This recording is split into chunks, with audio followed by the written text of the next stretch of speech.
محبوب کو ناراض کر دیا۔ اہل بیت کی شان میں جس نے بھی زبان درازی کی گویا اس نے اللہ کے محبوب کو ناراض کر دیا، اور جس نے اللہ کے محبوب کو ناراض کیا وہ اللہ کو ناراض کیا، اور جس نے اللہ کو ناراض کیا وہ جہنم کا ایندھن بنے گا۔ سوال ہی پیدا نہیں ہوتا، وہ یقیناً جہنمی ہوگا۔ اسی لیے ہر دور میں آپ نے سنا ہوگا، دیکھا ہوگا، اہل حق، اہل اللہ، صالحین، ایمان والوں کا یہ وتیرہ رہا ہے، بیانوں میں، گفتاروں میں، کرداروں میں، ہر میدان میں امت محمدیہ کو یہی درس دیتے ہیں۔ اے لوگوں، چاہے اعمال میں کچھ کمی رہ جائے، اللہ فضل فرما دے تو ممکن ہے نجات ہو جائے، لیکن اہل بیت سے کبھی دور مت ہو۔ اہل بیت کی محبت ہی میں جیو اور رہو، اس لیے کہ یہی وہ محبت ہے جن کی محبت سرکار دو عالم صلی اللہ علیہ وسلم نے اجر رسالت کے طور پر اللہ کے حکم سے مانگا۔ اللہ اسألکم علیہ اجرا الا المودۃ فی القربى۔ اے حبیب، آپ اپنی امت سے مانگیے کہ آپ نے جو انہیں ہدایت کا راستہ دکھایا، تکلیفیں اٹھائی ان کے لیے، اس کے بدلے میں اپنی امت سے مانگیے۔ کیا مانگے؟ اللہ اکبر۔ دیکھیے اے حبیب، اپنی آل کی محبت، آل کی محبت، اگر رسالت کر میری آل سے، اے لوگوں اگر تم مجھے کچھ دینا چاہتے ہو میرے امتیوں تو کچھ مجھے نہیں چاہیے، بس یہ ہے کہ تم میری آل سے محبت کرو۔ سمجھو تم نے میری آل سے محبت کر لی تو میں سمجھوں گا تم نے میرا صلہ دے دیا۔ میری آل سے محبت کر لیے تو مجھے سرکار فرماتے گویا تم نے میری یعنی رسالت کا جو اجر ہے جو میں نے تم سے طلب کیا گویا تم نے دے دیا۔ سوچئے دوستو، یہ اتنی مکمل طور پر گہرائی دیا ہوا ہے، اگر آپ سوچیں گے، غور کریں گے تو آپ کو پتہ لگے گا۔ یاد رکھیے گا، یہی وہ محبت جس دل میں علی کی، اہل بیت کی، حسن و حسین کی، خاتون جنت کی، پنجتن پاک کی، جس دل میں محبت ہوگی، چونکہ یہ وہ محبت گناہوں کو جلا دیتی ہے، گناہوں کو جلا دیتی ہے، نفاق سے دل کو پاک کر دیتی ہے، انسان کو یعنی ایمان والے کو صاف و مشفع اور نہایت ہی صالح اور متقی اور پرہیزگار بنا دیتی ہے وہ محبت۔ جب اس دل میں اہل بیت کی محبت ہوگی تو اہل بیت سے محبت کرنے والوں سے، یاد رکھیں یہ اصول آپ اپنے ذہن میں رکھیے گا، کبھی بھی ہے یہ اصول اپنی جگہ پر، کلام الہی کے تحت، مشیت الہی کے تحت، احکام الہی کے تحت۔ وہ کیا ہے؟ 3 اصول ہے۔ دوست کا دوست دوست ہی ہوتا ہے، دوست کا دوست دوست ہی ہوتا ہے، اور دشمن کا دشمن، دشمن کا دشمن بھی دوست ہوتا ہے۔ دشمن کا جو دوست ہوگا وہ بھی دشمن ہوگا۔ دشمن کا جو دوست ہوگا، یاد رکھیں، آپ کو کسی سے دشمنی ہو گئی تو جس سے آپ کی دشمنی ہوئی ہے تو وہ آپ کا دشمن، میں رہا آپ کا دوست، تو دوست کی فطرت کیا ہوگی کہ آپ کا دشمن میرا دشمن، جو آپ کا دوست ہوگا میرا دوست، تو جو آپ کا دوست ہوگا وہ میرا دوست ہوگا، جو آپ کا دشمن ہوگا وہ میرا دشمن۔ اتفاق سے کیا ہوا کہ کسی اور نے بھی ان سے دشمنی کی، تو اس دشمنی کی بدولت چونکہ میں آپ کا دوست ہونے کے ناطے ان سے، چونکہ آپ کا دشمن ہے تو میں بھی ان سے دشمنی رکھتا ہوں، کیونکہ محبت کا تقاضا یہی ہے، دوستی کی فطرت یہی ہے۔ تو وہ اصول کیا ہے کہ جو محبت کرنے یعنی محبوب کا جو محب ہوگا وہ بھی محبوب کے لیے محب ہوگا، جو ان کا دشمن ہوگا وہ بھی ان کا اسی انداز میں۔ یہ پوائنٹ آپ رکھیے، یہ جب آپ کو سمجھ میں آ جائے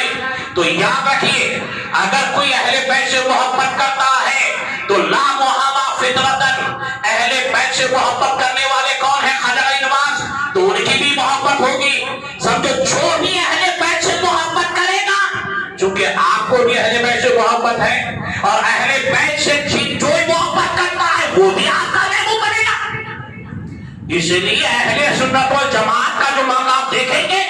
یہ دوسرے سے جو یہ محبت کا کنیکشن آپ کو جڑنے میں دکھ رہا ہے، وہ اس کا پہلو یہی ہے کہ محبوب کا جو محبوب ہے وہ بھی محبوب ہوتا ہے۔ محبوب کا اس لیے آپ ان اعلیٰ ہستیوں کی شکل میں جب آپ دیکھیں گے تو اللہ اکبر، کہیں آپ کو مثالوں کی شکل میں نہیں ملے گا کہ کبھی صدیق اکبر نے یا حضرت علی شیر خدا کے دل میں ذرہ برابر بھی صدیق اکبر یا عمر فاروق سے یعنی دوری کی نفرت آپ کو ملے گا نہیں، اس لیے کہ یہ سب کے سب اللہ کے رسول کے جانشار اور دیوانے تھے، اور جب یہ سب جانشار اور دیوانے تھے، ہر کوئی رسول کے چاہنے والے، تو ان چاہنے والے بھی آپس میں سرکار کی نسبت سے ایک دوسرے سے بے پناہ محبت کرتے، ان میں کوئی چیز تھی ہی نہیں۔ یا آج جب زمانہ گزر رہا ہے تو لوگ آپس میں فرقہ بندی ڈھانپنے کے لیے دعویٰ کرتا ہے علی سے محبت کا، اور گالیاں دیتے ہیں معاذ اللہ صدیق اکبر، عمر فاروق کو، عثمان غنی کو۔ یہ محبت اگر دعویٰ کر رہا ہے وہ، لیکن اس محبت کی جو جڑ اہم پیغام تھا اس سے وہ یقینی طور پر بغاوت کرا، جو یقینی طور پر وہ اپنے دعوے میں جھوٹا۔ اس لیے کہ محبت کرنے والا ایک مثال اور سنیے دوستو، ایک محرم الحرام کو حضرت عمر فاروق رضی اللہ تعالیٰ عنہ کی شہادت کا دن ہے، ایک جو کل گئے شہادت کی تاریخ، وہ حضرت عمر فاروق رضی اللہ تعالیٰ عنہ جب آپ نے پہلی مرتبہ سنا کیا ہے، ابھی جملے سے تقریر کے دوران آپ نے سماعت کیا کہ حضرت علی کے خلاف کسی نے زبان دراز نہیں کی تو آپ نے ڈانٹا اور ان کو یہ کیا۔ ایک موقع ایسا آیا، حضرت امام حسین رضی اللہ تعالیٰ عنہ مشکل سے 5 سال کی عمر میں ہے، 5 سال یا 4 سال کی عمر میں ہے، اور اپنے ننھے ننھے قدموں سے چلتے ہوئے آ رہا ہے۔ سرکار دو عالم نور مجسم صلی اللہ تعالی علیہ وسلم حضرت امام حسین یعنی اپنے نواسے کو اس انداز میں دیکھتے ہوئے چلتے یعنی دیکھے تو مچلتے ہوئے آگے بڑھے اور فرق محبت سے انہیں اپنے گود میں اٹھا لیے، اتنا ہی نہیں پیشانی کو چوما دیے، بوسا دیے، اور پھر حضرت امام حسین رضی اللہ تعالیٰ عنہ کو اپنے کاندھے پر سوار کر لیے، اور پھر لگام کی شکل میں حضرت امام حسین رضی اللہ تعالیٰ عنہ کو سرکار نے اپنے زلف مبارکہ کو پکڑوا دیا۔ اللہ اکبر، اتنے میں حضرت عمر فاروق رضی اللہ تعالیٰ عنہ آئے اور دیکھتے ہی بے ساختہ عرض کرنے لگے، واہ کتنی بہترین سواری ہے۔ کیا فرمایا؟ کتنی بہترین سواری، یعنی سرکار کے بارے میں ہے امام حسین تو کتنا خوش نصیب ہے، کتنا خوش نصیب ہے، اللہ کے محبوب جو ہے تمہیں اپنے کاندھے پر سوار کر لیا ہے، تو اے امام حسین تمہاری کتنی بہترین سواری ہے۔ آقا و مولا صلی اللہ علیہ وسلم نے ارشاد فرمایا، اے عمر یقینا سواری اچھی ہے، لیکن یہ بھی دیکھ اے عمر سوار بھی کتنا اچھا ہے، سوار بھی کتنا اچھا ہے، اللہ اکبر، سوار بھی کتنا اچھا ہے۔ دوستو ذرا تصور کریں آپ اس گہرائی پر، حضرت عمر فاروق رضی اللہ تعالیٰ عنہ جب یہ کہتے ہیں تو آقا کا یہ ارشاد کہ سوار بھی کتنا اچھا ہے، سوچئے گا یہ محبوب۔ اس لیے یہ شعر ہر دور میں تو مالک ہی کہوں گا کہ ہو مالک کے حبیب، میں تو مالک ہی کہوں گا کہ ہو مالک کے حبیب، کہ محبوب و مہم میں نہیں میرا تیرا۔ دوستو سیدنا صدیق اکبر، حضرت عمر فاروق، مولا علی شیر خدا، عثمان غنی، حسنین کریمین، اہل بیت اطہار، یہ وہ مقدس جماعت ہے، ان میں تیرا میرا کا کوئی معاملہ نہیں تھا۔ مطلب یہ ہے اے صدیق جو تیرا ہے، علی فرماتے ہیں وہ میرا ہے، صدیق اکبر فرماتے ہیں اے علی جو تیرا ہے وہ میرا ہے، آقا فرماتے ہیں میری آل میرے صحابہ یا صحابیوں جو تیرا ہے وہ میرا ہے۔ اس لیے کہ یہ محبت کی ایک ہی لڑی ہے، اور اسی میں سے سب ایک ایک قطرہ ہے، اس میں آپس میں کوئی معاملہ نہیں ہے، دور گزرتا گیا۔ آج آپ دیکھیے آپ کو عمومی طور پر دیکھنے میں ملے گا، جب ہم حضرت عمر فاروق رضی اللہ عنہ یا صدیق اکبر رضی اللہ عنہ کی عظمت و شان بیان کرتے، کبھی کبھی موقع آتا ہے، کبھی کبھی کا مطلب جس مناسبت سے بیان کرتے ہیں تو کچھ لوگوں کا چہرہ لال پلا بھی آپ کو مجمع میں عام طور پر ان کو ہضم ہی نہیں ہوتا ہے کہ کوئی حضرت صدیق شیخین کی جو تعریف کرے، ہضم ہی نہیں ہوتا۔ یقینی طور پر دوستو سوچئے، یہ وہ طریقہ اہل سنت و جماعت کا ہو ہی نہیں سکتا، یہ اہل حق کا معاملہ ہو ہی نہیں سکتا۔ اہل حق کا یہی وہ در امتیاز ہے جن کے بارے میں آقا صلی اللہ علیہ وسلم نے ہمیں پہلے ہی بشارت دیا کہ ستفرق علی امتی ثلاثۃ سبعین فرقۃ کلھم فی النار الا نجاۃ واحدہ۔ یہی ہے وہ اہل سنت والجماعت جن کو اللہ تبارک و تعالیٰ نے سواد آدم کی شکل میں جمع فرمایا اور اہل سنت والجماعت پر قائم رکھا ہے۔ یہی ہے وہ جو اہل بیت سے محبت کرتے، شیخین سے محبت کرتے، پیغمبروں سے محبت کرتے، اولیاء کاملین سے محبت کرتے، اپنے پیر سے محبت کرتے، اور اتنا ہی نہیں، ایک ایمان والا دوسرے ایمان والا ہونے کی بنیاد پر ان سے بھی محبت کرتے ہیں۔ اس لیے آقا نے ارشاد فرمایا ہے کہ تم مومن کامل ہو نہیں سکتے جب تک تم مومن کامل ہو نہیں سکتے جب تک تم ایک دوسرے سے محبت نہ کرو، ایک دوسرے سے محبت نہ کرو، نجات نہیں پا سکتے۔ آج کا یا حبیب اللہ صلی اللہ علیہ وسلم ہم ایک دوسرے سے کیسے محبت کریں؟ آقا نے فرمایا اس کے لیے چاہیے کہ تم اپنے سلام کو عام کر دو، جس سے بھی ملو سلام کرو، یعنی ایک دوسرے سے محبت۔ تو اسلام نے شرع مطہر نے ہمیں حکم دیا ہے کہ ایمان والو تم ایک دوسرے سے محبت کرو، اور ایمان کے معاملے میں آقا نے فرمایا کہ مسلمان ایک جسم کے مانند ہے۔ کیا ہے؟ ایک جسم کے مانند ہے۔ مسلمان ایک جسم کے مانند ہے۔ اگر جسم میں کسی انگلی میں درد ہو تو اس کا احساس پورے جسم کو ہوتا ہے۔ پیر میں موچ آ جائے اس کی تکلیف پورے جسم کو ہوتی ہے۔ سر میں درد آ جائے پورا جسم بے قرار ہو جاتا ہے۔ اسی طرح اے مسلمانوں تم ایک جسم کے مانند ہو۔ اگر تم میں سے اگر کوئی بیمار پڑ جائے، مطلب تکلیف میں ہے، تو تمہیں یہ درد اپنے اندر محسوس کرنا ایک جسم کے مانند، ایک جسم کے مانند، اس محبت کی کشش میں۔ تو آج دوستو ہمارے اندر جو یہ معاملہ ہے یوم عاشورہ، دیکھیں یوم عاشورہ کے موقع پر کتنے سارے ہوئے، کتنا کچھ یہ ہوا، وہاں کیا ہوئے، ساتھ ہی ساتھ میں حضرت امام حسین رضی اللہ عنہ اور آپ کے رفقا جب شہید ہوئے تو اس مناسبت سے جب آپ دیکھیں گے تو کیا لگے گا، عظمت امام حسین کی جو شان اور عظمت ہے وہ چھلکتا ہوا نظر آئے گا کہ نہیں آئے گا؟ لائے گا نا۔ اس بنیاد پر اگر کوئی اسی طریقے سے اگر لے کے جا رہا ہے جملوں کو یا اپنی اس کو، تو لوگ اس سے غلط مطلب بھی نکالنا شروع کر دیں۔ کہاں ہونا کیا چاہیے تھا، کیا کہہ رہے ہیں، جو چاہنا تھا وہ کرنا۔ حالانکہ دل میں اگر چور ہو تو ہی یہ معاملات نظر آ سکتا ہے، ورنہ دوستو یاد رکھیے گا حقیقت وہی ہے جو احادیث کی شکل میں آپ نے سما۔ اہل بیت کی محبت ہر حال میں ضروری ہے، اور اہل بیت کے ساتھ صحابہ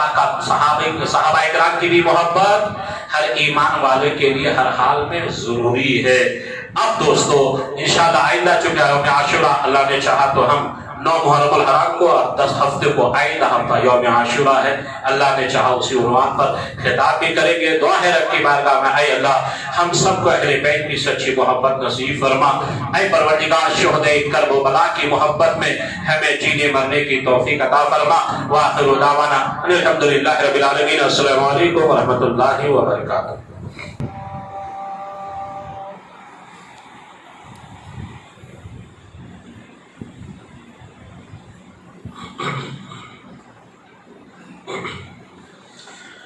الحمدللہ الذی فضل سیدنا و مولانا محمد صلی اللہ تعالی علیہ وسلم وبارک علیہ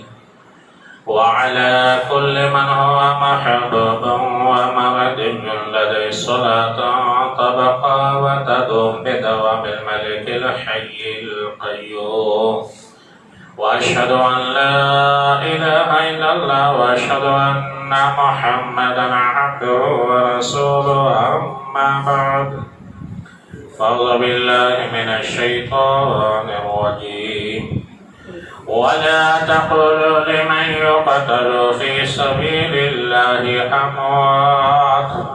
بل أحياء ولكن لا تشعرون بارك الله لنا ولكم في القرآن العظيم ونفعنا وإياكم بالآيات والذكر الحكيم إنه تعالى ملك كريم جواد بر رؤوف رحيم.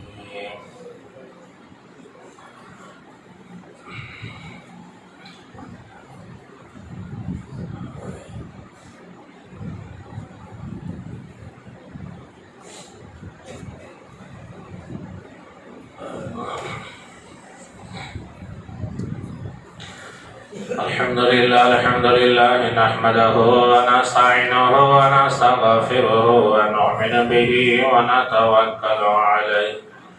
ونعوذ بالله من شرور أنفسنا ومن سيئات أعمالنا من يهده الله فلا مضل له ومن يضلله فلا هادي له ونشهد أن لا إله إلا الله وحده لا شريك له ونشهد أن سيدنا ومولانا محمدا عبده ورسوله بالهدى ودين الحق أرسله صلى الله تعالى على خير خلقه ونور عرشه محمد وآله وأصحابه أجمعين خصوصا على فضل البشر بعد الأنبياء بالتقي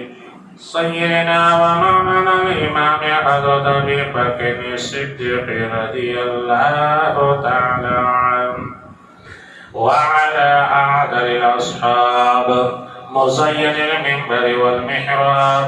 الموافق رأيه بالوحي والكتاب سيدنا ومولانا الإمام حضرة عمر بن الخطاب رضي الله تعالى عنه وعلى جامع القرآن كامل الحياء والإيمان سيدنا ومولانا الإمام حضرة عثمان بن عفان رضي الله تعالى عنه وعلى أسد الله الغالب إمام المشارق والمغارب سيدنا ومولانا الإمام حضرة علي بن أبي طالب كرم الله تعالى وجهه الكريم وعلى الإمامين الهمامين السعيدين الشهيدين أبي محمد الحسن وأبي عبد الله الحسين رضي الله تعالى عنهما وعلى أمهما سيدة النساء فاطمة الزهراء رضي الله تعالى عنها وعلى أمه الشريفين المطهرين من الأدناس حمزة والعباس وعلى الستة الباقية من العشرة المبشرة وسائر الصحابة والتابعين رضوان الله تعالى عليهم أجمعين عباد الله رحمكم الله إن الله يأمر بالعدل والإحسان وإيتاء ذي القربى وينهى عن الفحشاء والمنكر والبغي يعظكم لعلكم تذكرون ولذكر الله تعالى أعلى وأعلى وأعز وأجل وأتم وأهم وأعظم وأكبر